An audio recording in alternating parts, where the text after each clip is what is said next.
Hello everybody and welcome to a brand new instant reaction video. My name is Sean Lewis here for the Sean Talks Movies podcast, and I just got out of the theater from seeing a little movie. I mean, it's not a little movie, but it's not a wide release movie, but a movie that is out in theaters right now called The Lost City of Zed. Give me a hand. Don't be afraid. You dream to be in a forest. I wish to find a lost city. What you seek is far greater than you ever imagined. Your soul will never be quiet until you find this place.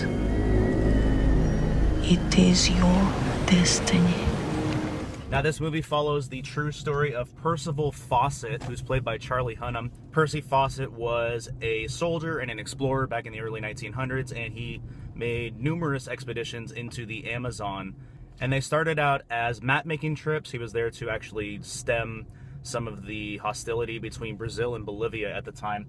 But in his exploration, he actually stumbled across what looked to be an ancient civilization in a city that he aptly called Zed.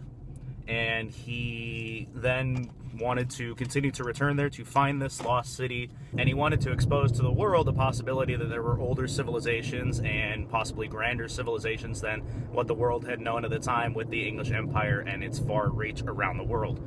And basically the story of the movie is just him continually going back to the Amazon and trying to find this lost city, hence the title, The Lost City of Zed. And first things first, it is the Lost City of Zed.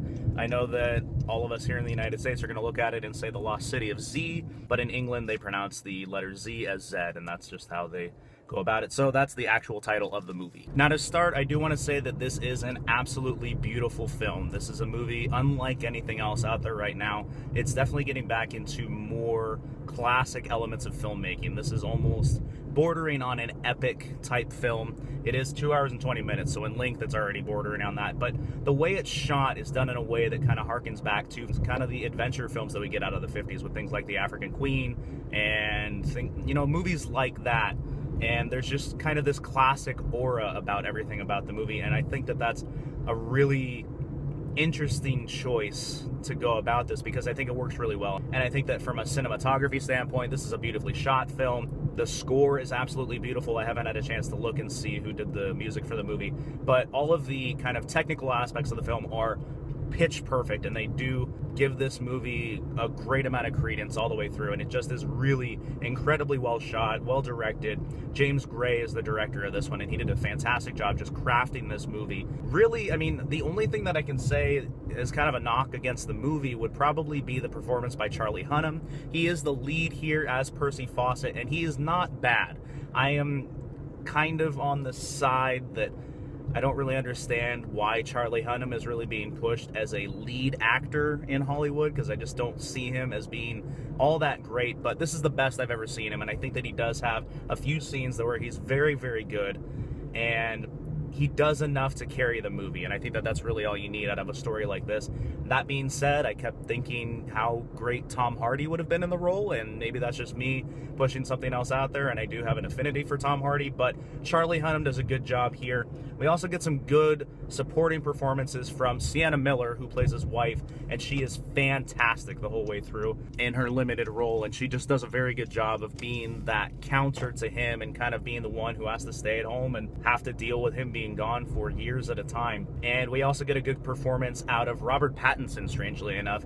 I know a lot of people are going to remember his name mostly for Twilight, but I think that he's actually a much better actor than a lot of people give him credit. The first time I realized that was when I saw him do the movie The Rover a couple years ago, and this one too, he's very good. He's almost unrecognizable, and if I had not known he was going to be in the movie, I probably wouldn't have realized it was him going into it, but he's very good in his supporting role as well.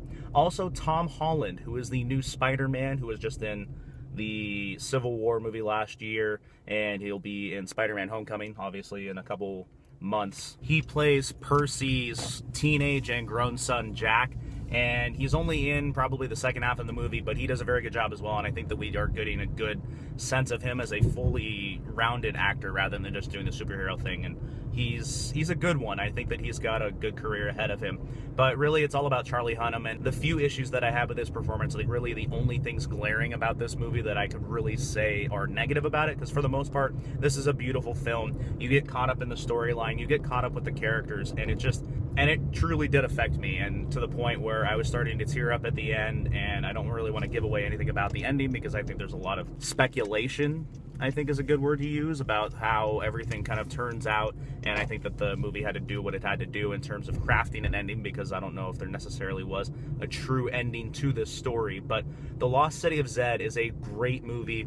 If you guys haven't had a chance to check it out, again, it is in limited release right now, but if you are in the Southern California area like I am, it is playing in Southern California, so there are ways to see this movie. So if you guys have a chance, go check it out. Again, it is kind of an epic and more of a classic style of filmmaking, and it's not really like your standard action adventure movie that we would get in today's day and age, where everything now is all about, you know, the style over the substance. And I think that this one does a really good job of offering a substance to the story, and it just is really, really strong. This is a really good movie, and it's one that I think the more that I sit with it, I'm really going to enjoy it even more. Obviously, I just got out of the theater, but it did affect me pretty strongly.